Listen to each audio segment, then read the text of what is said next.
Tapos ito naman, oh, ibang klase ulit ito. Ayan. Diba? Kita mo?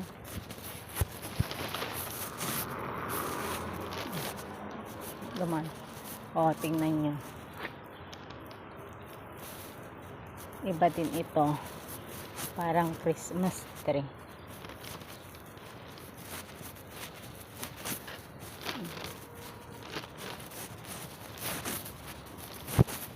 Pero alam nyo, ang baho lang. Parang meron ata sa Pilipinas itong klaseng puno na to. Kasi parang naamoy ko tong noong bata ako. Pumunta kami sa bukid ni tatay. Naamoy ko itong amoy na to. Ang baho. Mabaho siya. Mga ganyan. Pero napakaganda sa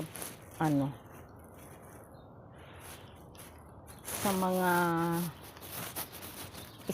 mga kanto-kanto ganyan, oh, di ba?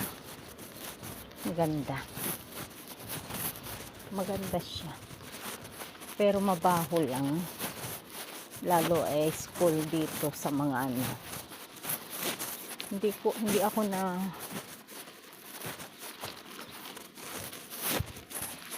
nasasayahan sa amoy.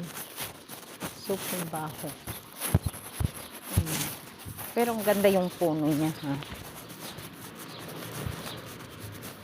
Ganyan siya, oh.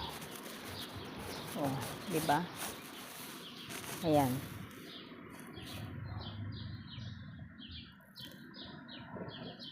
Maganda siya.